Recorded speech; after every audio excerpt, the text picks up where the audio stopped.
Quería saber, o quisiera saber en todo caso, si alguno de ustedes ha estado participando de esta campaña de vacunación masiva contra la COVID. ¿Alguien de ustedes ha estado como voluntario participando, chicos? Ok, nadie. No, doctor, solamente han llamado a los que estaban haciendo rotación en quinto año en materno infantil.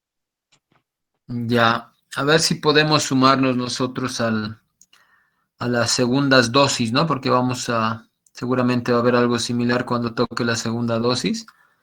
Entonces vamos a ver la posibilidad de hacer algo nosotros también, ¿no?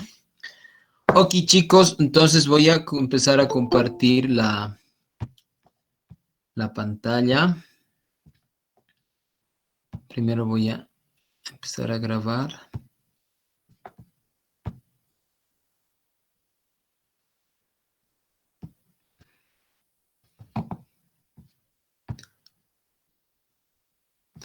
Ahora sí, chicos. Bueno, si me confirman, por favor, que pueden ver la pantalla compartida. Sí, doctor. Sí, doctor. Se puede ver. Muy bien, gracias. Chicos, tengo entendido que el examen está fijado para el 26 de mayo. Tal vez ustedes tienen una información también por el lado de los estudiantes.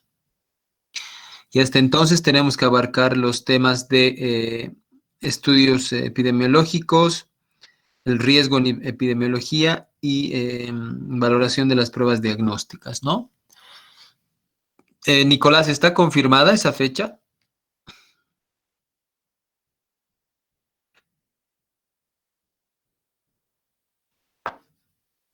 Sí, doctor, y hemos confirmado con el departamento, entonces se va a mantener para el 26 de mayo. Súper, gracias. Bueno, entonces hoy vamos a ver el tema de los estudios epidemiológicos, focalizándonos en aquellos que no son experimentales, ¿sí? Y en un segundo tiempo vamos a tratar de hacer un énfasis en los experimentales, pero hoy vamos a hablar de todo el resto, ¿sí? Entonces, comenzamos. Para introducirnos al tema, porque tiene relación tanto con la definición y como la clasificación de la epidemiología y lo que es un diseño epidemiológico, vamos a empezar definiendo estos términos, ¿sí? Chicos, si ven ustedes un texto abundante en las diapositivas, es de manera intencional porque lo que trato en esta modalidad virtual es además de poner el texto que ustedes necesiten para el examen dentro de las diapositivas, ¿sí? Entonces, vamos a empezar desempolvando el término de epidemiología, como ya lo hemos dicho en la parte introductoria de la materia. Se refiere a la distribución y además a los determinantes de los estados de salud, ¿no? O los eventos de salud en poblaciones específicas. Y la aplicación, que esto es importante, este es el complemento de este concepto, que no tiene sentido, ¿no? Estudiar la distribución, estudiar los factores que determinan esta distribución, etcétera, si es que no vamos a darle la aplicación de estos estudios para controlar los problemas de salud, que básicamente pueden traducirse en programas de salud. Además, y eso es importante, entender este concepto nos va a ayudar a entender mejor también la clasificación de los estudios epidemiológicos, ya que la epidemiología a la vez se puede clasificar en una epidemiología de tipo descriptiva y analítica, como también pasa con los estudios epidemiológicos. Finalmente, entendemos por diseño de un estudio epidemiológico a los procedimientos, métodos y técnicas mediante los cuales el investigador selecciona las poblaciones o los pacientes, recoge su información, la analiza y la interpreta, es decir, todo el proceso, ¿no? de investigación hasta lograr, bueno, y aquí falta un poquito, después de interpretar los resultados, estos deben ser socializados, ¿no? O comunicados a la sociedad científica. Ahora, los estudios epidemiológicos, chicos, pueden clasificarse en función a diferentes criterios. Y hoy vamos a utilizar uno de ellos para desarrollar académicamente el tema y pedagógicamente también. Estos criterios pueden ser, por ejemplo, la finalidad del estudio, es decir, lo que persigue el estudio. Si el estudio persigue describir o analizar una problemática, tendremos este tipo de clasificación, ¿no? También podemos clasificar a los estudios epidemiológicos en función a la secuencia temporal, ¿no? En qué momento del tiempo nosotros realizamos el estudio. Y para esto podemos clasificar a los mismos en estudios transversales y longitudinales. También hay un criterio relacionado al control que se tiene sobre la asignación de los factores de estudio, ¿no? Y básicamente, en este caso, hablamos de los estudios experimentales u observacionales, ¿no? Y es la clasificación que nosotros vamos a utilizar hoy para desarrollar el tema. Y finalmente, un cuarto criterio es el inicio del estudio en relación a la cronología de los hechos, ¿no? Y en este caso podemos clasificar a los estudios en prospectivos o retrospectivos. Les decía que para nuestra clase vamos a tomar la clasificación que tiene que ver con el control, ¿no? De la asignación de los factores del estudio, es decir, en qué medida el investigador tiene ese control. Y bajo esa premisa, estos estudios, ya lo decíamos, pueden clasificarse en aquellos que son observacionales o tal vez, y también, perdón, experimentales. Ahora, chicos, esta tablita que ustedes ven es una tablita que resume los tipos de estudio en función a la clasificación relacionada a experimentales u observacionales. Además, esta tablita no solamente incluye esta clasificación, sino los términos con los cuales también se conocen estos estudios, ¿no? Que son los sinónimos, y que es importante tener una idea porque no solamente en la literatura de esta materia, ¿no? Pero también en los artículos científicos, a veces las denominaciones que se utilizan son aquellas que nosotros ponemos como sinónimos. Entonces es importante conocerlas. En este sentido, ya lo decíamos, los estudios pueden ser observacionales y dentro de los observacionales tenemos dos grandes subgrupos que son los estudios descriptivos y los estudios analíticos. Dentro de los estudios descriptivos podemos mencionar también a los estudios ecológicos, que se conocen con el nombre de estudios de correlación. También podemos mencionar a los estudios transversales, que son conocidos con el nombre de estudios de prevalencia también. Y ya en el grupo de los estudios analíticos podemos mencionar a los dos representantes mayores, ¿no? Aquellos estudios que se llaman casos y controles o casos y testigos, y los estudios de cohorte, que también se llaman estudios de seguimiento. Ya en el grupo de estudios experimentales, que también se llaman estudios de intervención, podemos mencionar a tres tipos. Primero, a los ensayos aleatorizados controlados, que son los famosos ensayos clínicos, ¿verdad? Que tal vez ustedes han escuchado el término con mucha frecuencia ahora que estamos desarrollando vacunas que se realizan en base a estos ensayos clínicos. También podemos mencionar a los ensayos de campo que están en el grupo de experimentales y finalmente a los ensayos comunitarios, que también se conocen con el nombre de ensayos de intervención en comunidades. Bueno, esta tablita resumen nos permite situarnos y es el preámbulo de cómo vamos a desarrollar este tema. Bueno, hay que decir cuando hablamos de estudios observacionales, ¿no? Que es el gran primer grupo, que estos estudios observacionales se caracterizan porque dejan que la naturaleza, ¿no? Siga su curso. Es decir, no hay una intervención intencional del observador o en este caso del experimentador. Por lo tanto, el investigador se limita a medir un fenómeno, pero no interviene sobre los factores que determinan el fenómeno. Y ya lo decíamos en la tablita, estos estudios de tipo observacional se subclasifican en descriptivos y analíticos.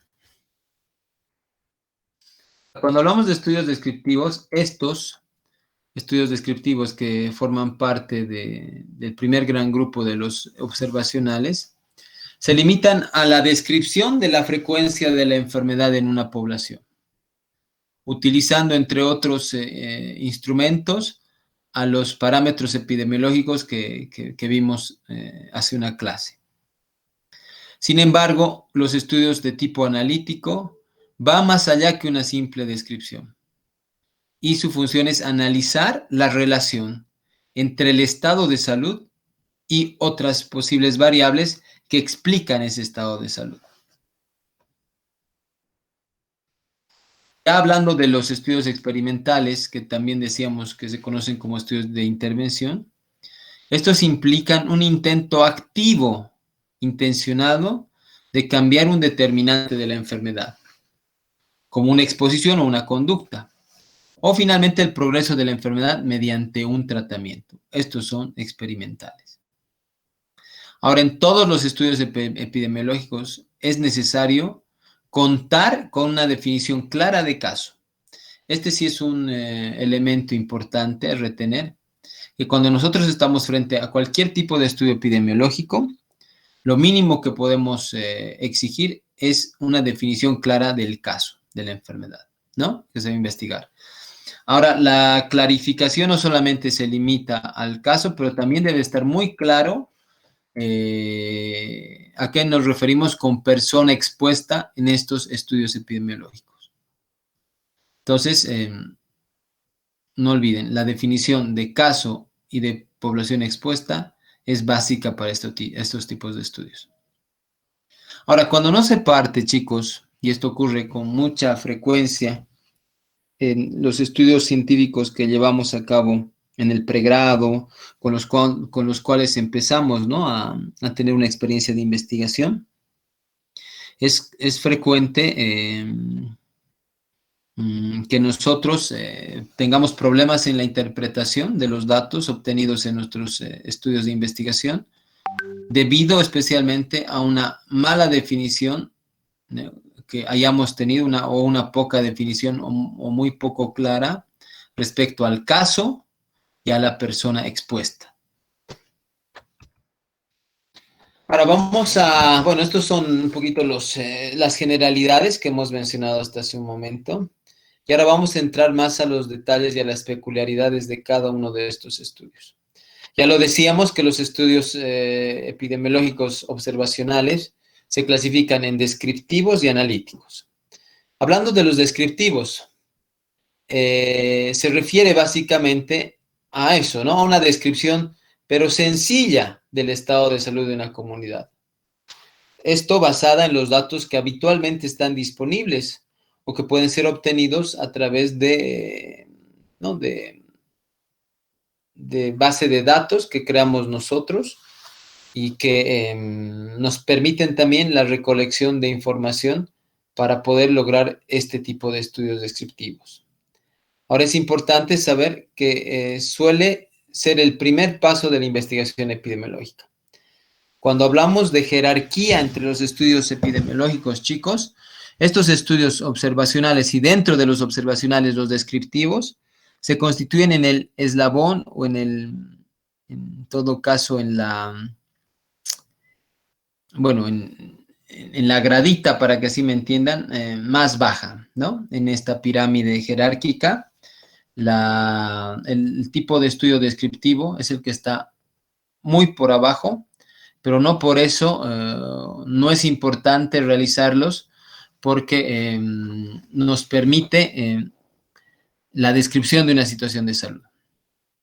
Ahora, para que nosotros podamos hacer este tipo de estudios, decíamos que echamos mano a los datos que ya están existentes en el sistema sanitario, por ejemplo, en los hospitales, en los centros de salud, etcétera, con la desventaja que esta información disponible, ¿no?, a nivel asistencial y clínico, no es necesariamente la mejor información o la que necesitamos para que nosotros podamos hacer estudios de orden epidemiológico, ¿sí? Ahora hay que saber que muchos países, incluido el nuestro, esta información, esta fuente de información que podamos obtener nosotros para realizar estos estudios descriptivos, nacen de sistemas de información nacionales, ¿sí? En el caso de Bolivia existe uno que es el SNIS, con S, que es el Sistema Nacional de Información en Salud. Es a partir de estos registros que nosotros podemos hacer muchos estudios de tipo descriptivo. Ahora, importante puntualizar, estimados chicos, que cuando hablamos de estudios descriptivos, es importante saber que estos no intentan analizar los vínculos entre exposición y efecto. Para esto tenemos al siguiente grupo, que son precisamente los estudios de índole analítico.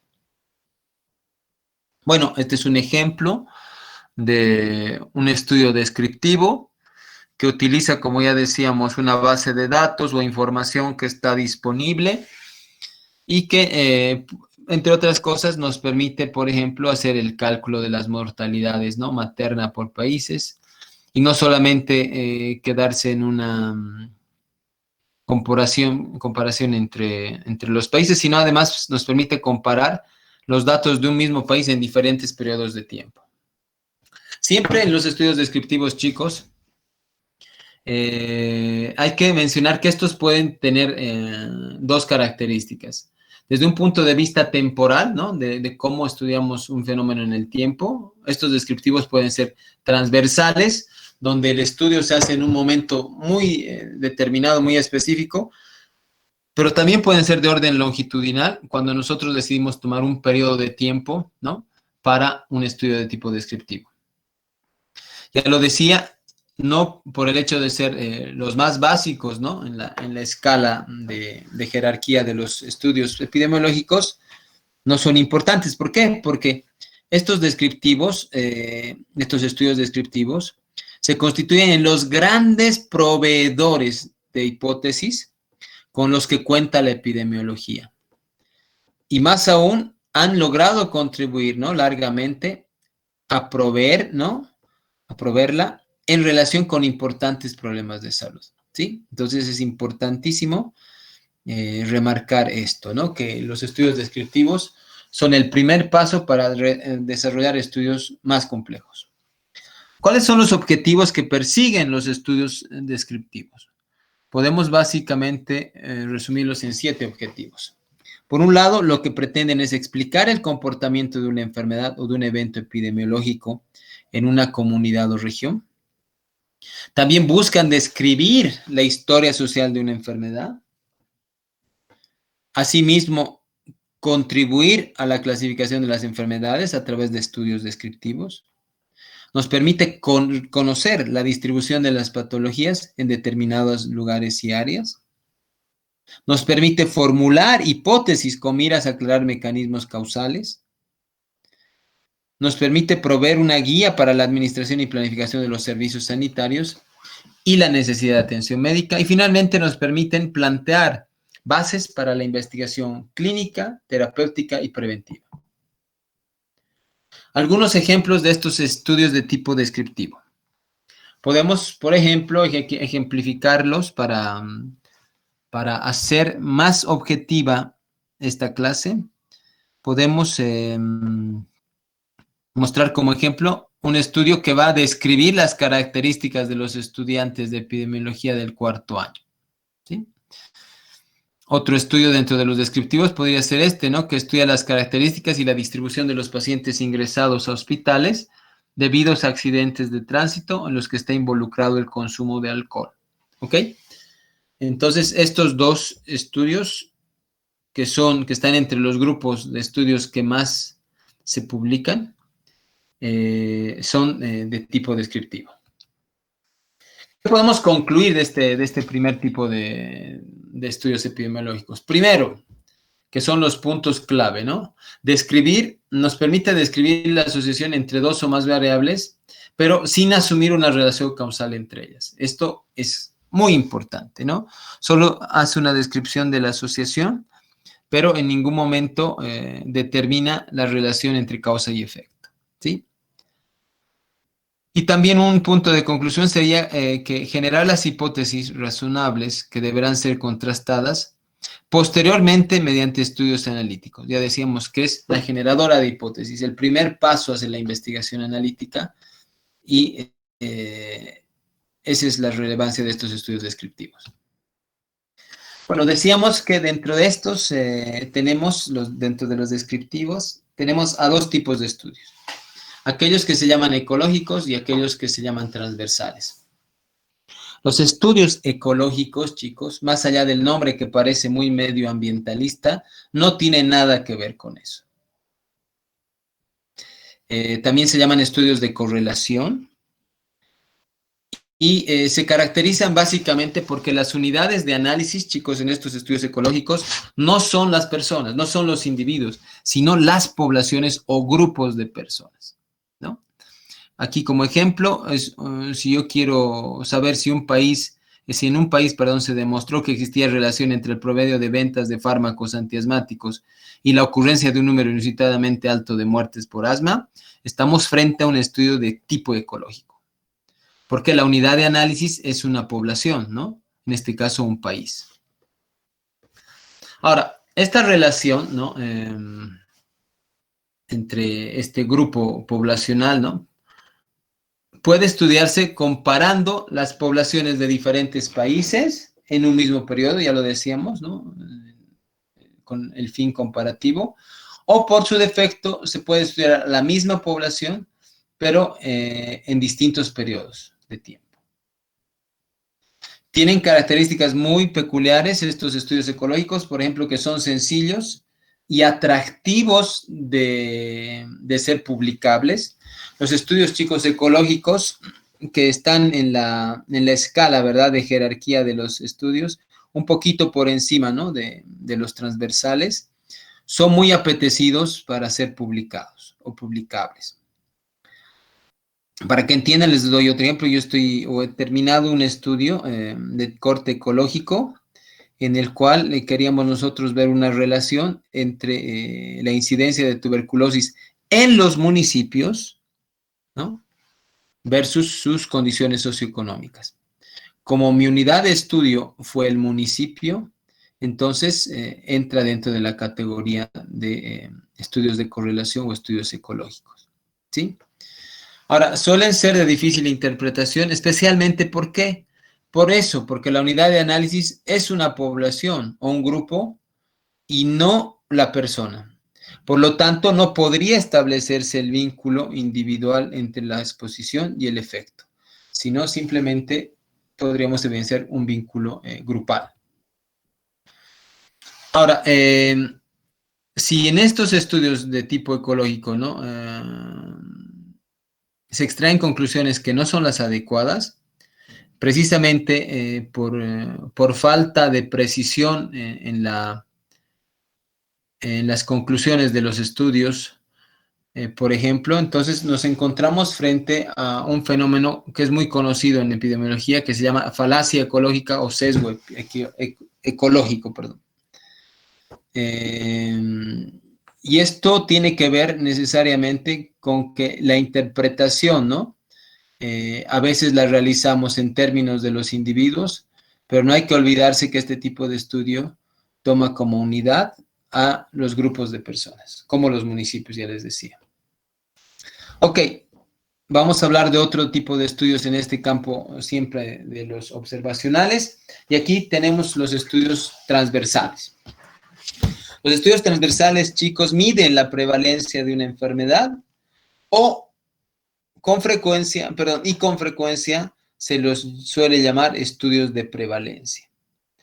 Ahora, las mediciones de la exposición y de su efecto corresponden a un mismo momento, ¿no?, por eso son transversales. Y la cuestión clave en este caso es si la exposición precede o no al efecto. ¿Qué características tienen estos estudios o puntos a favor? Serían que los estudios transversales son relativamente fáciles y económicos a ser llevados a cabo y resultan inútiles para investigar exposiciones que constituyen características fijas de los individuos, ¿sí? Refiriéndonos, por ejemplo, al grupo étnico, al nivel socioeconómico, al grupo sanguíneo, etc. Ahora, cuando hablamos y nos referimos a los brotes repentinos de una enfermedad, los estudios transversales, ¿no?, que implican la medición de varias exposiciones, constituyen a menudo el primer paso correcto para la investigación de la causa.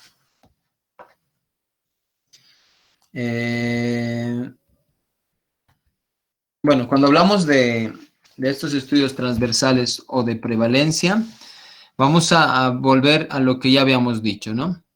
Donde este tipo de estudios es llevado a cabo por personal sanitario en muchos países que generan información sistemática, ¿no?, en los establecimientos de salud, de manera periódica y personal o demográfica, ¿sí? Se estudia en este tipo de estudios de esta manera la frecuencia de enfermedades en los distintos sexos, por ejemplo, edades y grupos étnicos, entre otros. Y los datos obtenidos de estudios transversales ayudan, chicos, es importante eso. Si bien todavía en la jerarquía, ya les decía, de estudios estamos describiendo los que están más abajo primero, cuando estamos frente a un estudio de tipo transversal, los datos nos ayudan a valorar las necesidades de asistencia sanitaria de estas poblaciones. Ok, hasta aquí hemos visto de qué se tratan los estudios observacionales. Pero ahora vamos a hablar de los otros, que son los analíticos. Ahora, los estudios analíticos, chicos, están un peldaño por encima en jerarquía que los anteriores. Porque ya no vamos a hacer meramente un ejercicio de descripción de una situación, que repito, es importante como generadora de hipótesis, pero con este tipo de estudios analíticos vamos más allá. Vamos a un punto donde nosotros podemos determinar si hay una asociación entre causa y efecto para el desarrollo de una enfermedad. Es decir, que tienen un valor mayor a cualquier estudio de tipo descriptivo. Dentro de los estudios analíticos, chicos, tenemos a dos grandes grupos, les decía, ¿no? O a dos grandes representantes. Por un lado, los estudios llamados de casos y controles. También, ya hemos visto en los sinónimos de la tablita resumen, también se llaman casos testigos. Y para los que les gusta, ¿no?, leer información científica en inglés, también se conocen como Case Control Study. Son sencillos y económicos, que serían los puntos relevantes, ¿no?, de los casos y controles. Y es importante porque además son usados con mayor frecuencia cada vez más, con el objetivo de investigar la causa de la enfermedad. Y son muy útiles y muy apetecidos, especialmente cuando estamos frente a enfermedades raras. En este tipo de estudios se estudia un grupo de personas con la enfermedad u otro resultado final, que no necesariamente es enfermedad, y un grupo de controles o testigos adecuados que no tienen la enfermedad o el resultado final que se quiere estudiar. Les doy un ejemplo para que sea más claro este tipo de estudios, casos y controles. Los estudios casos y controles, chicos, empiezan, ¿no?, al revés. ¿Por qué? Porque nosotros empezamos el estudio cuando los casos ya han aparecido, cuando los casos ya sean existentes y cuando los casos ya son un problema. Entonces, les decía, voy a hacer un pequeño ejemplo para entender bien este tipo de estudios. Si yo quiero hacer un estudio analítico respecto a la diabetes mellitus tipo 2, ¿no?, y su relación, por ejemplo, con el consumo de bebidas azucaradas, yo me voy a lanzar a hacer un estudio de casos y controles, ¿no?, porque es un estudio, decíamos, ¿no?, temporal, y en este estudio nosotros queremos hacer una atribución, ¿no?, a un efecto ocasionado por una probable causa. Entonces, si vamos a ejemplificar un estudio de tipo casos y controles, por ejemplo, lo que yo haría en un estudio relacionado a la diabetes y el factor que provoca la diabetes, entonces lo que yo hago es ir primero a los casos, les decía, ¿no? Hay que empezar al revés. Voy a los casos y para encontrar los casos me voy a un establecimiento de salud donde tengamos pacientes con diabetes. Asumamos el Viedma. Entonces vamos al Viedma, nos vamos a la unidad de endocrinología y de ahí obtenemos, ¿no?, la base de datos, qué pacientes son casos. Casos para un estudio tipo casos y controles. Ahora, en este grupo de casos lo que se hace es ver de manera retrospectiva, es decir, hacia adelante, hacia el histórico, ¿no?, hacia atrás en todo caso, para que se entienda bien, y ver si existe una relación entre la enfermedad, ¿no?, que ya ha sido causada con relación a un posible factor de riesgo. En un ejemplo como el que les doy es donde se ha evidenciado ya en muchos artículos la relación que existe entre la diabetes y el consumo de bebidas azucaradas. ¿Sí? Ahora, si yo quiero o si estoy llevando a cabo un estudio de casos y controles, en el mismo ejemplo de la diabetes, yo necesito comparar y contrastar los resultados, ¿no?, de estos casos respecto a un grupo de testigos o controles.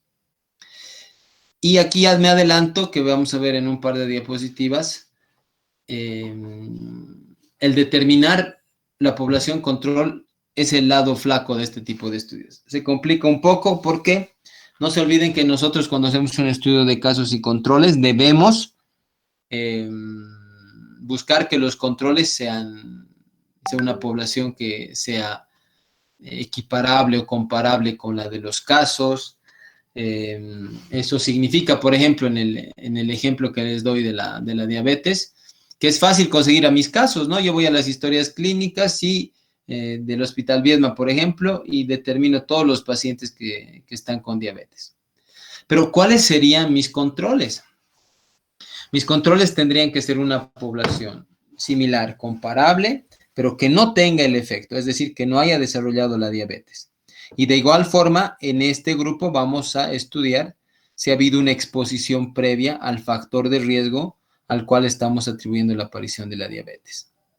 Por lo tanto, se estudia un grupo de personas con la enfermedad u otro resultado final y un grupo de controles o testigos adecuados que no tienen la enfermedad o el resultado final que se quiere estudiar. Ahora, se compara la frecuencia, ¿no?, con la que una posible causa se dio entre los casos y entre los controles. Los datos que se utilizan corresponden a varios puntos temporales, ¿no?, porque nosotros, dependiendo de lo que queramos estudiar, podemos prolongarnos inclusive en el tiempo. Y otro concepto importante es que los estudios de casos y controles se denominan longitudinales y no transversales. ¿Por qué?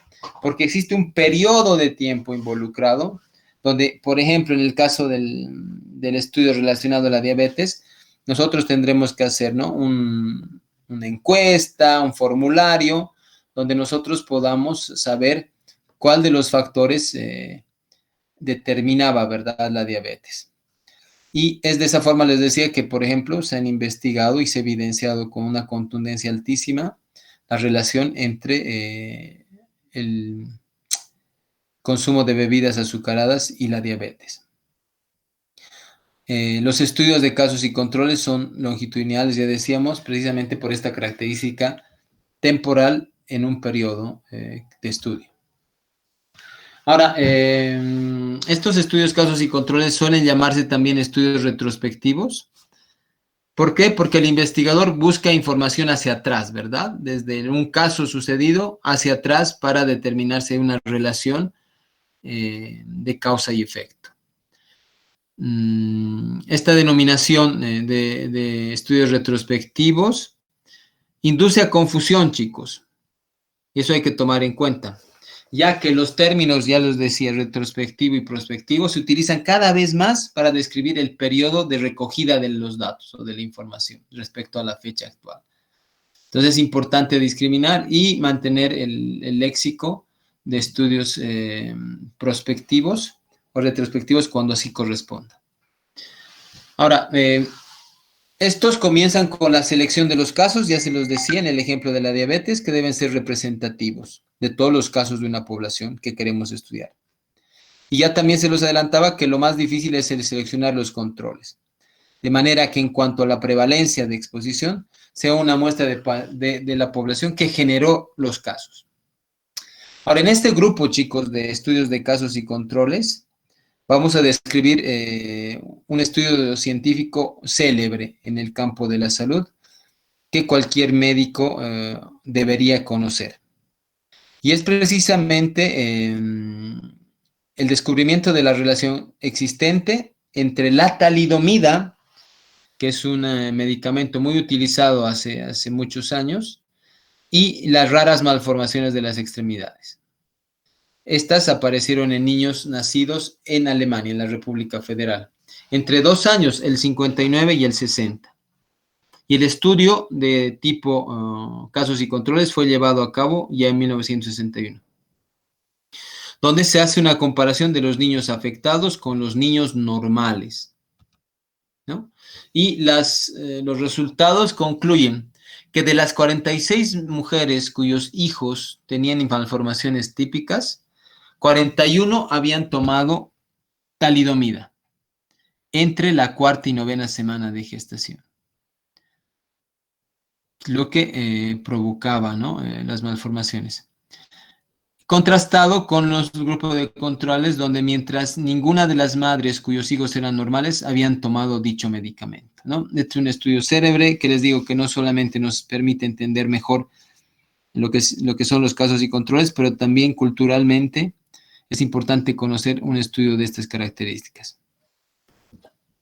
Ahora, aquí, chicos, voy a hacer el primer paréntesis y lo que voy a, por favor, pedirles es que para la clase próxima ustedes me cuenten en ese momento de la historia, ¿no? 1959 y 60, ¿para qué se utilizaba esta talidomida? Porque después de este estudio, chicos, les comento que este medicamento fue quitado del mercado, totalmente. Y hablo del mercado nacional. Ahora, lo que les decía, lo que necesito que ustedes me investiguen para la clase próxima es, ¿para qué se usaba la talidomida en este momento? ¿Y para qué se usa ahora? Porque después de este estudio, en los últimos años, ha vuelto a utilizarse la talidomida, pero ya con otro propósito. Y lo que yo quiero que me cuenten en la próxima clase es eso, ¿no? ¿Para qué se utilizaba, ¿no? Que causó estos problemas de malformación y actualmente para qué se utiliza. Eso va a ayudarles porque vamos a adquirir conocimientos nuevos respecto al tema. Otro estudio también clásico y muy famoso respecto a los casos y controles es uno desarrollado en Nueva Zelanda, en Papúa, donde se investigó la historia del consumo de carne en personas con enteritis necrotizante. Y se comparó con el de las personas que no habían sufrido enfermedad, es decir, los controles, ¿no? Donde se evidencia que el consumo de carne había sido más frecuente entre las personas con enfermedad que entre las que no tenían, ¿sí? Que son conclusiones ya de causa y efecto que nos permiten este tipo de estudios de casos y controles. Ahora, el otro gran grupo relacionado con los estudios analíticos son los estudios de cohorte, que también se conocen como estudios de seguimiento o de incidencia. Estos se inician con un grupo de personas, ¿no?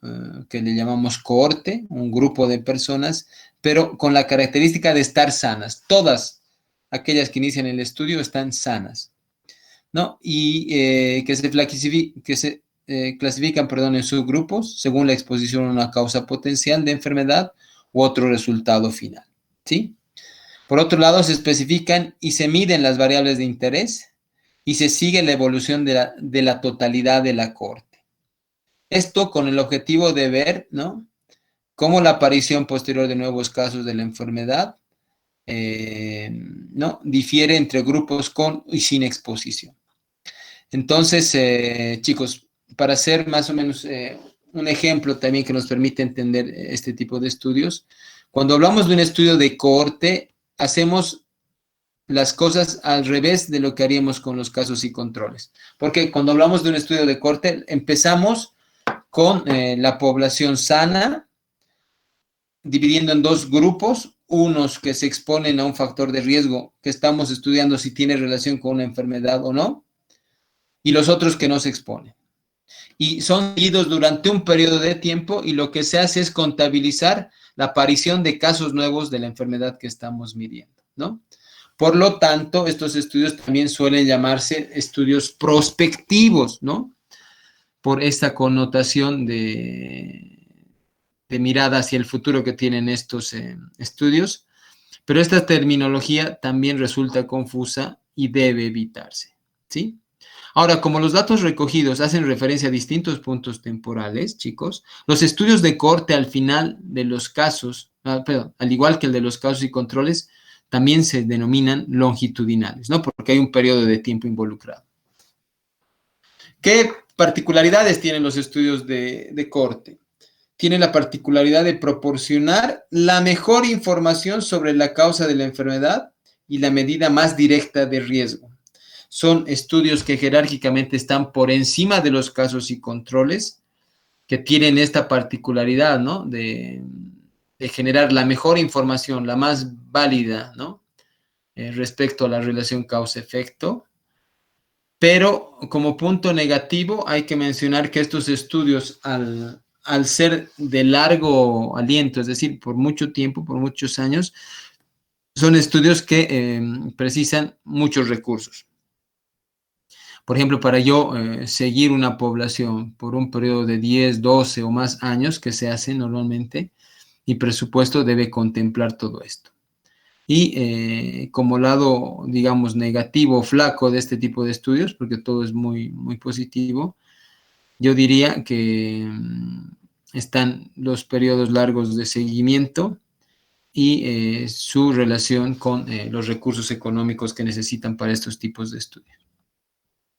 Ahora, un estudio célebre relacionado también a estos estudios de corte o de seguimiento es aquel que fue llevado a cabo por muchos años de seguimiento para determinar si existía una relación entre la aparición de leucemia, cáncer de sangre, y la exposición a la radiación electromagnética que emiten los cables de alta tensión, ¿no? Que ustedes seguramente han visto en sus viajes por tierra.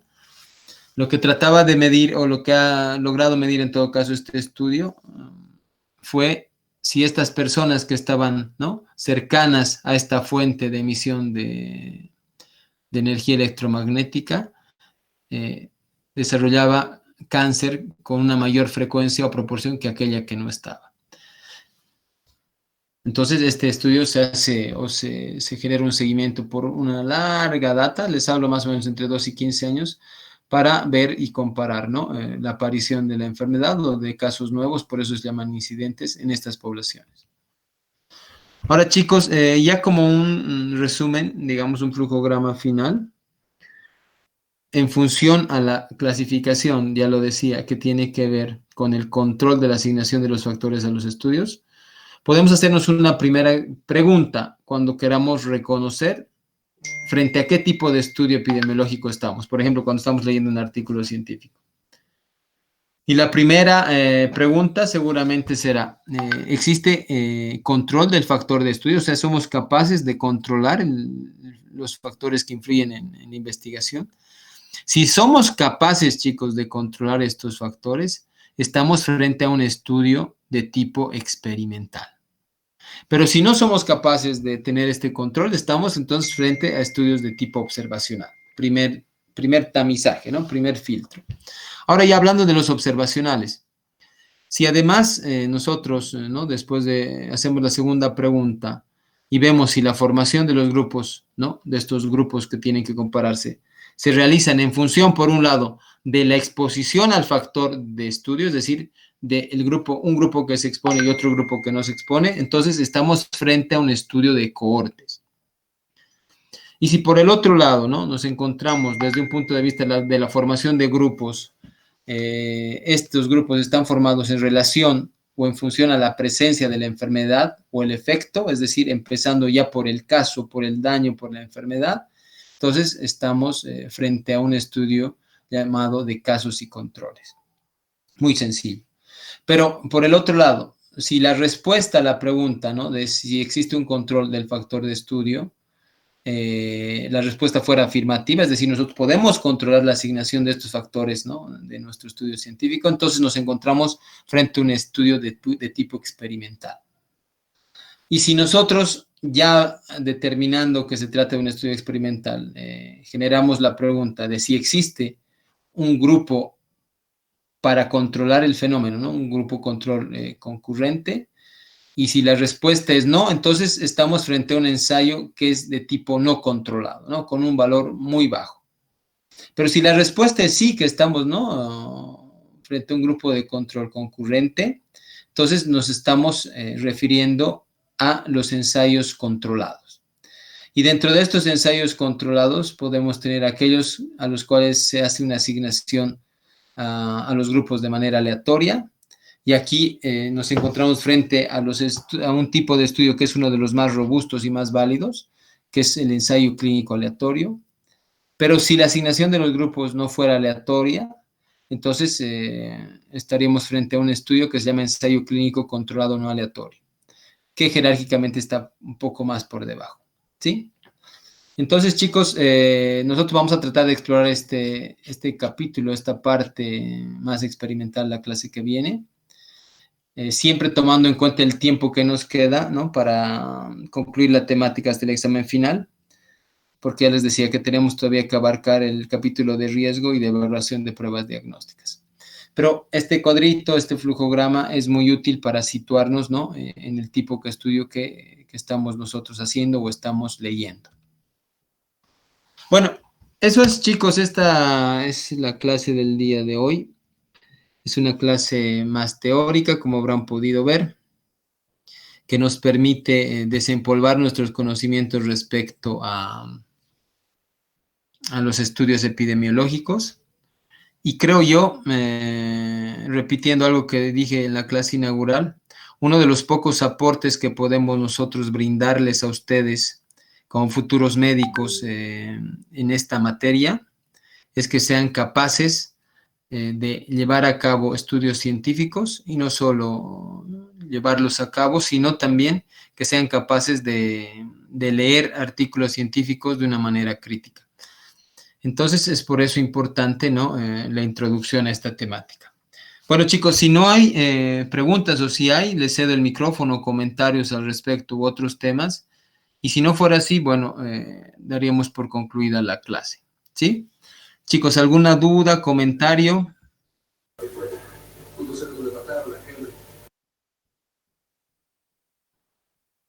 Bueno, creo que nadie.